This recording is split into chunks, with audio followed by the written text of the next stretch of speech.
I just want to share something because I know it's happening to, unfortunately, to some people. So I am packing because if you know I am moving.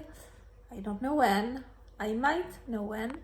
I don't know how, but I do trust God's plan. I might know how. So trauma of the day, and I do recommend. I think I'm going to make a podcast episode as soon as possible on this topic. So I am packing and I was like, I want to get rid of certain things that I know I don't want anymore, I know I don't need anymore. And then I was like, oh, hold on. You know, you do you.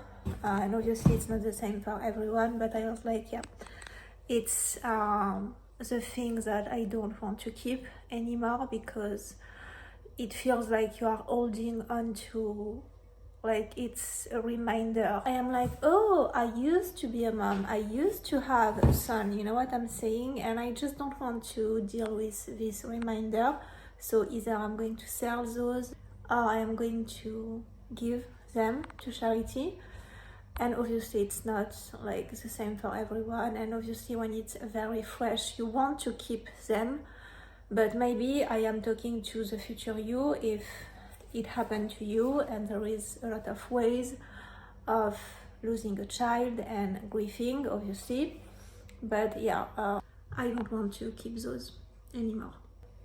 Yeah, and mostly because I was like, oh, flashback. I used to, I had a flashback because I saw those. It's called associative trauma. It means some things, you are associating some things. So it can be clothes, it can be shoes, it can be, I don't know, like a bracelet, it can be anything, a thing that is associated to your trauma. And either you are still in the phase, you want to keep it. I am in the phase, I don't want to keep those.